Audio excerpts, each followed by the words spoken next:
afternoon, everybody. Welcome. Thank you for joining me and listening to my rant. I appreciate you enduring it, and it certainly is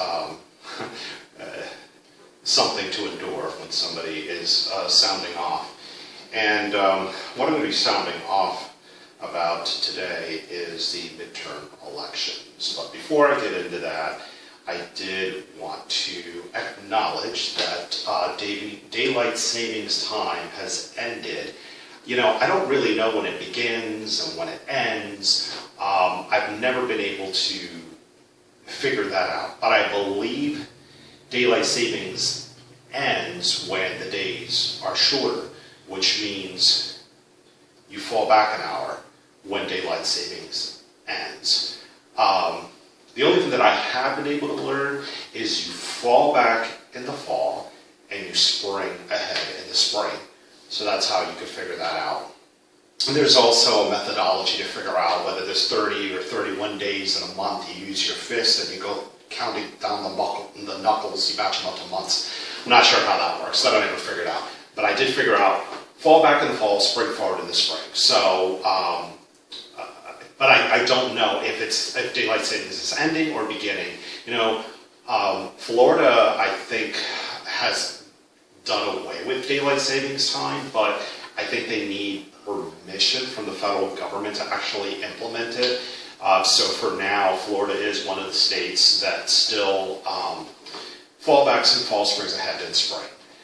And I like it. I've always wanted to throw a party that ends at 2 o'clock in the morning, and at 2 o'clock in the morning for the first time, we would all repeat everything that we did at 1 a.m. So we would have another round of cocktails.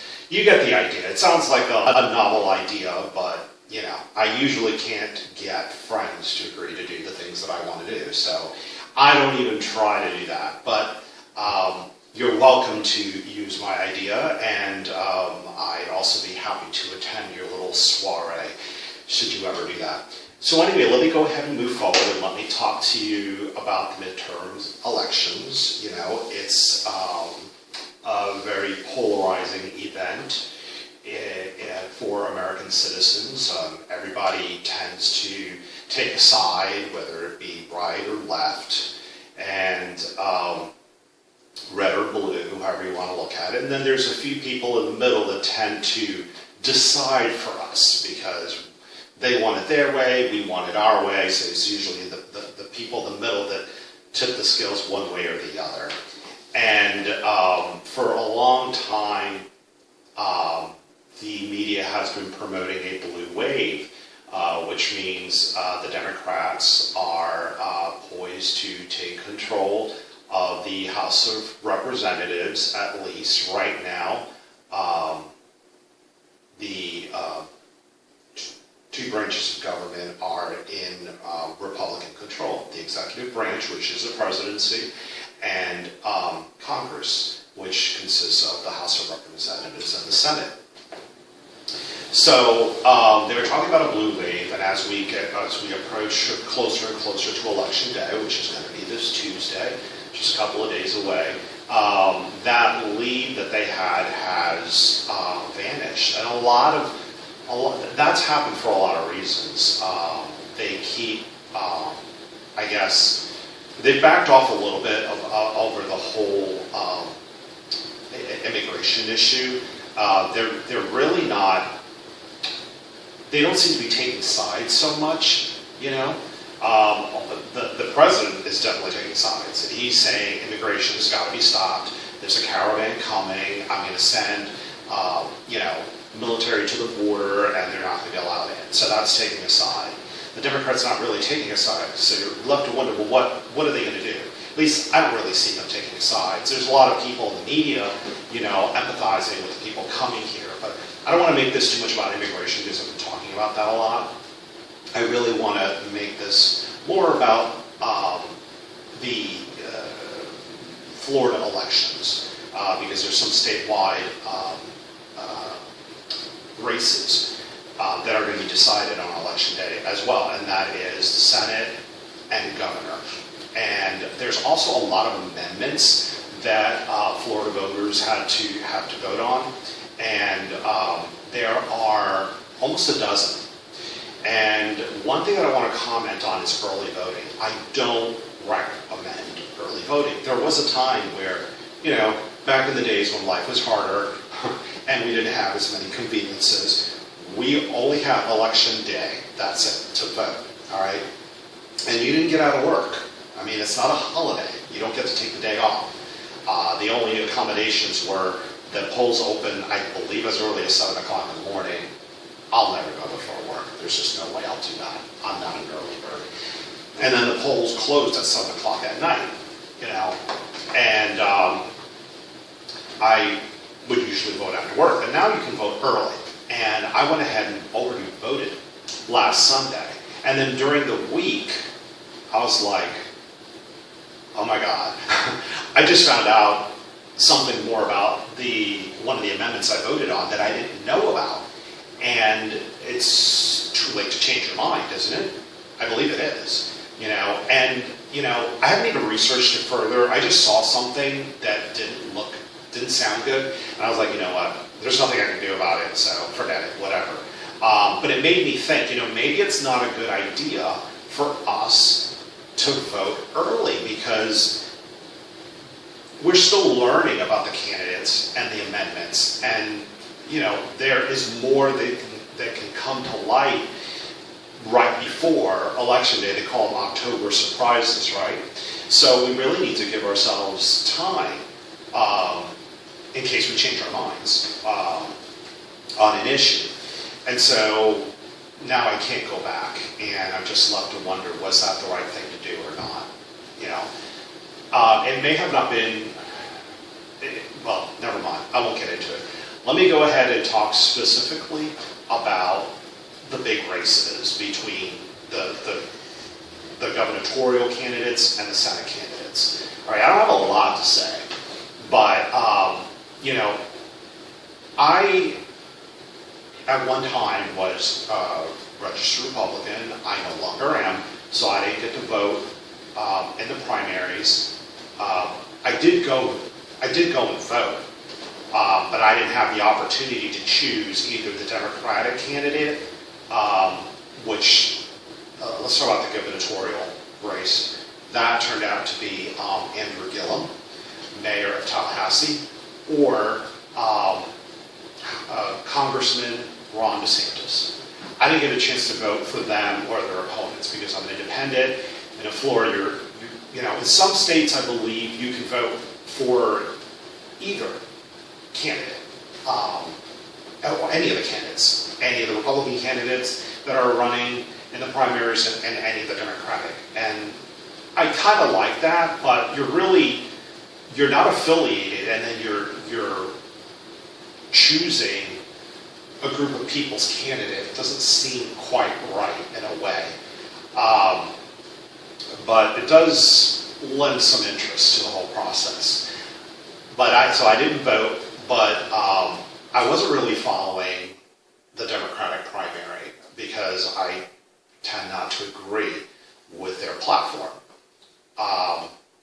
And the Republicans, I saw a lot of ads. Now I know we shouldn't be guided on ads alone, okay? Because they're not bipartisan. They're very partisan, and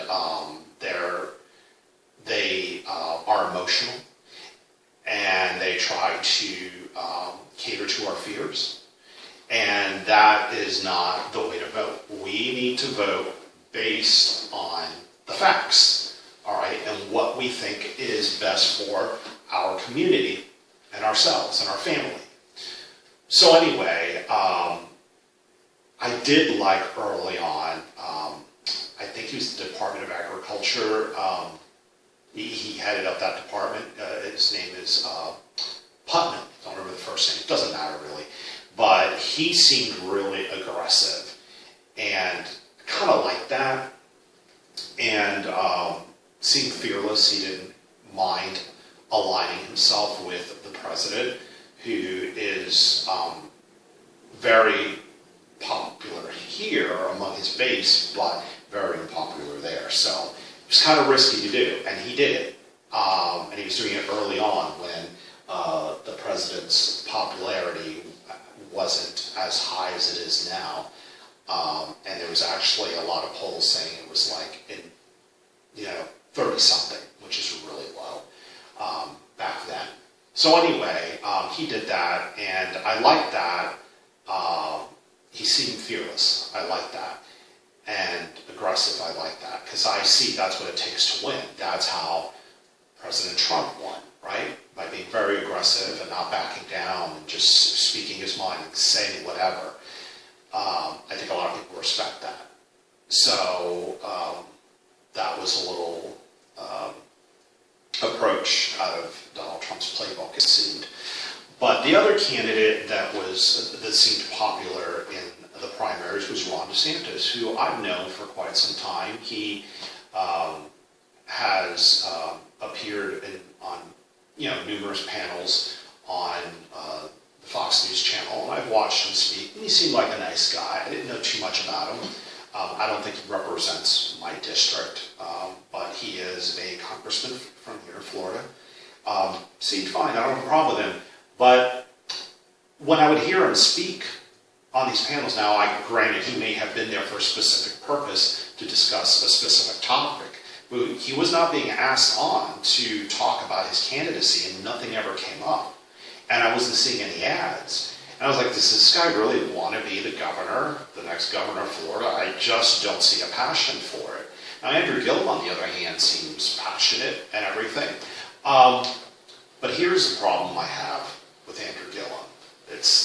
There isn't a lot of problems, but the problems are insurmountable for me. I understand he's involved in some scandal. That's not good, all right? And they say the crime rate's really high in Tallahassee. Tallahassee's got a really bad record. I have not verified this.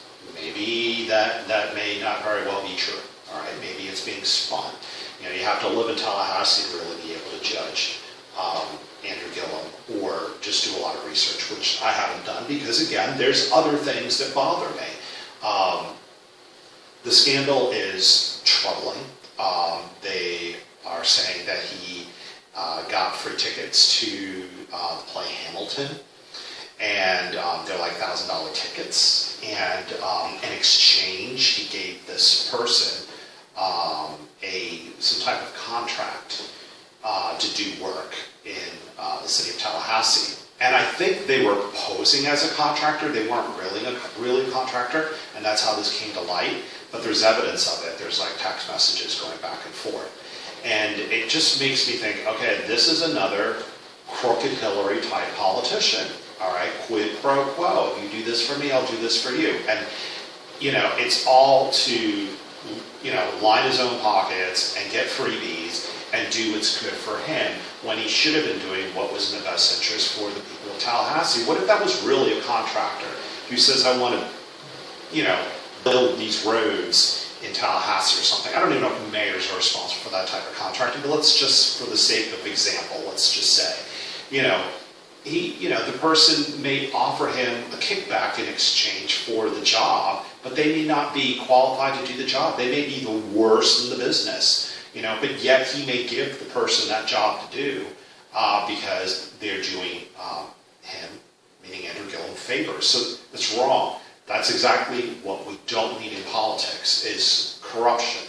All right, so right off the bat, there's already a problem with this guy. But it's also his policies. All right, I did watch one of I believe there's only two debates, and the second one, Ron DeSantis pressed Andrew Gillum on the whole sanctuary cities issue. And I think they both agreed that Florida is not going to be a sanctuary state. It's not going to happen. However, Ron DeSantis did a good job of pressing Andrew Gillum on that issue, and he said that Andrew Gillum would not cooperate with ICE In other words, if somebody breaks a law in our state of Florida and they go to jail, after they get out of jail, they should be held for ICE to come, get them, and deport them. And I'm not convinced that Andrew Gillum would cooperate with authorities and keep that person so that they can be picked up and deported. And so they would just be released back into the general public to maybe re-offend. And that's just a risk that we should not take. We're talking about illegal aliens here, people that shouldn't have been here to begin with, all right? They're here illegally, they commit a crime, they get put in jail, and then they're just released. And then they're, walking the streets of America with us. It's just not right. And Andrew Gillum said that anybody who breaks the law should not be allowed to stay. Okay? On the surface, that sounds good. All right? Yeah, everybody agrees with that. You break the law, you shouldn't get to stay. But that is, expressing a belief is quite a different thing than saying exactly what actions you would take. And he failed to do that. And he had the opportunity. He was pressed on it several times. And unless memory fails me, I never heard him say, if somebody breaks the law in Florida, they're going to go to jail. And if they're here illegally, they are going to be deported as soon as their sentence is completed. I will turn them over to ICE. He didn't say anything like that. And this is just a little slick maneuvering that he learned from President Obama. President Obama would do the same thing. He'd always say, I don't agree with that, I think that's wrong. But he would act like he had no power, had no ability to do anything. And he was the president. So we don't need people like that. You already have an idea of how I'm going to, how I voted. I also watched some interviews with Andrew Gillum when he was talking about how he had to struggle as a youth because of the color of his skin, because he could stand to be the first black governor, and there's nothing wrong with that. But he has to be the most qualified, and he can't be corrupt. Otherwise, I don't see any reason to vote for him. Okay? I don't vote for people based on skin color, ethnicity, or anything like that. I don't vote against them, and I'm not going to vote for them either. All right? And I am not going to be guilted into giving him a vote because, he had it so hard, and he's been oppressed because of what he is. No. That's not a reason to vote for someone. All right? It's just wrong, and there's just so much of that going on, and I don't agree with it. I think the woman, I think her name is Stacey Adams, running in Georgia. She could stand to be the first black woman governor of the state there. And I think that would be historical and wonderful. I haven't been following that race. I don't know about her opponent. I don't know about her. But if she is the most qualified and she isn't corrupt, she should be the next governor of Georgia. But only under those circumstances. Qualifications, a lack of corruption, and also the right policy proposals, because you might be, you may have a more extensive resume, but if you have bad ideas, I don't care how much experience you have, all right? Donald Trump is a man who had absolutely no experience in politics, and he was given the job anyway, and it was because of his policy proposals. I don't care what else you may say, it had a lot to do with that. And yes, there may have been some racist voters who may have thought that he too was a racist and it was a reason to vote for him. I wouldn't put it past some people, but the majority of people didn't vote for that reason. And I don't believe the majority of people are going to vote for Andrew Gillum or Stacey Adams because they're black. Okay? So, anyway, whatever you do, I know I'm missing something, but I'm running long here, so I need to wrap it up. Oh, yes. Okay, I'm going to make it brief. The race for Senate. I never liked Governor Scott, but Bill Nelson has been a senator from the state of Florida, Democratic senator since the 70s. Okay, he's done his time. Time to move on. Time to do retirement. Time to do something different. Moreover, he voted against the Kavanaugh vote, which you know that I already believe was a fiasco, and I can't believe that after nothing was proven, all these allegations were made against the judge, Kavanaugh, he still went ahead and voted no. You know, it just goes to show that he'll vote with his party. You know, he's not a maverick like John McCain was, right? So anyway, not good, not good. Time to go, time to go. All right, and time for us to go. I want to thank you for joining me as always, and for watching and listening and hopefully agreeing. And if you didn't agree, go ahead and watch. Maybe next time you will. And today, it's not official until I strike the gavel. And the gavel's out of reach, so I'm going to have to walk over there today to strike it.